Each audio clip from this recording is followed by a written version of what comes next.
যে সুযোগ সুবিধা, তাদের যে পাঠ গ্রহণের যে সুযোগ সুবিধা, সেটাই যেন হয় আমাদের প্রথম এবং একমাত্র বিষয়। তাদের জন্যই আমরা এখানে রয়েছি। পাশাপাশি আমরা শিক্ষকরা প্রত্যেকে মিলে একটি এই বিশ্ববিদ্যালয়ে যেন একটি গবেষণার কালচার আমরা সৃষ্টি করতে পারি, সেই লক্ষ্যে আমাদের আগাতে হবে। এই বিশ্ববিদ্যালয়ে এক্সট্রা কারিকুলাম অ্যাক্টিভিটিসে আমাদের আগাতে হবে। আমরা গত কয়েকদিন আগে সম্ভবত আমরা ব্যাডমিন্টন প্রতিযোগিতায় আমার একটি পরিকল্পনা আমি সবার সাথে শেয়ার করতে চাই। হয়তো মানে খুব ইনিশিয়াল হতে পারে, তারপর আমি প্রথম দিন এই সুযোগে বলতে চাই যে আমরা যে খেলাধুলাগুলি করি এখানে, আমাদের এখানে শারীরিক শিক্ষা বিভাগ আছে, আমরা অন্তত একটা বা দুইটা আইটেমকে টার্গেট করে আমরা যদি পরিচর্যা করি, আমার মনে হয় আমরা জাতীয় পর্যায়ে আমরা অনেক দূর যেতে পারি। হতে পারে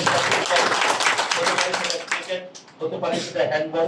আমরা একটা ক্যাম্প করে যে কোনো একটা বা দুইটা আইটেমে যদি আমরা এফার্ট দেই, ইনশাআল্লাহ এক বছরের মধ্যেই আমরা বাংলাদেশে একটি মানে, যেমন ফর এক্সাম্পল আমি বলছি যে হ্যান্ডবল, তাহলে হ্যান্ডবল মানে কুমিল্লা বিশ্ববিদ্যালয়, এরকম ব্র্যান্ডিং যেন আমাদের হয়, সেই জায়গাটা আমরা কিন্তু এক্সট্রা কারিকুলার অ্যাক্টিভিটিস থাকতে হবে।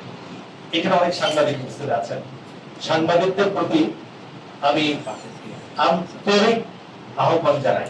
আজকে প্রথম দিন, সাংবাদিকদেরকে আমি চিনি, সাংবাদিকরা আমাকেও চিনি। সাংবাদিকদের দায়িত্ব হচ্ছে ভুল ধরিয়ে দেওয়া, সঠিক বিষয়ে পরামর্শ করা এবং বিশ্ববিদ্যালয় যেন একটি সঠিক পথে চলে, সেই বিষয়ে তারা আমাদের সহযোগিতা করবে। আমি সাংবাদিকরা আমাদের প্রত্যেকে এখানকার ছাত্রছাত্রী, আমি অনুরোধ করব যে আমরা যেন শুধুমাত্র একটি বিশ্ববিদ্যালয়ের নেগেটিভ সাইড শুধু না, পজিটিভ সাইডের যেন যাই। আমরা কারো সমালোচনা করতে চাই, আমরা যদি তার তিনটি বদনাম করি, একটি গুণও যেন আমরা যাই। তাহলে আমি যেটা বলেছি যে আমার একটা বিশ্বাস প্রতিটা মানুষের মধ্যে, সে এই বিশ্ববিদ্যালয়ের সুইপার হতে পারে, আর এই বিশ্ববিদ্যালয়ের গ্রেড 1 এর প্রফেসর হতে পারে, এই বিশ্ববিদ্যালয়ের উপাচার্য হতে পারে, হাজার দোষ থাকতে পারে, কিন্তু তার ভিতরে কোথাও না কোথাও একটা পটেনশিয়ালিটি আছে, তার ভিতরে কোথাও না কোথাও একটা পজিটিভ দিক আছে। আমরা যেন সেই জিনিসটাকে খুঁজে দেখি, সেই জিনিসটাকে যেন আমরা অ্যাপ্রিসিয়েট করি, কারো অদম্য ইচ্ছাকে যেন আমরা দমিয়ে নিয়ে যাই।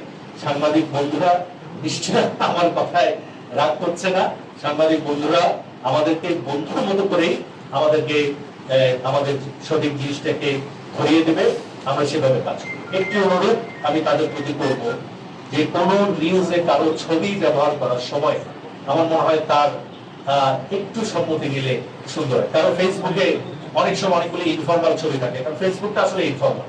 আমি কারো ফেসবুকে গিয়ে একটা ছবি নিয়ে সেই ছবিটাকে একটা ফটোকার্ড বানিয়ে আমি তার বক্তব্য ছাড়া যদি আমি নিউজটা করি, তাহলে সেটা আমাদের কারোর জন্য সম্মানের জন্য হয় না।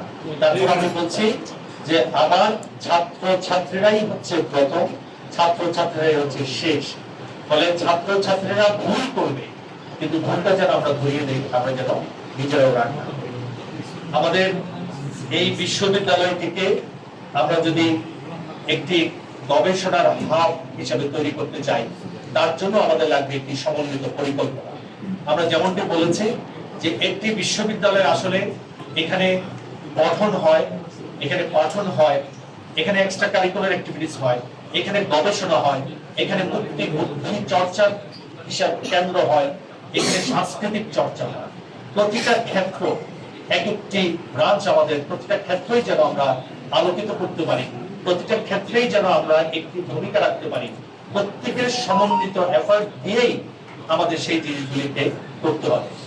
আমার উপস্থিত আছে যে যে সমস্ত ছাত্রছাত্রী আছে, আমি জানি ছাত্রছাত্রীদের পরিবহন সমস্যা আছে, আবাসন সমস্যা আছে, খাবারের ভর্তুকির সমস্যা আছে, হাইজিনের প্রবলেম আছে, চিকিৎসার প্রবলেম আছে।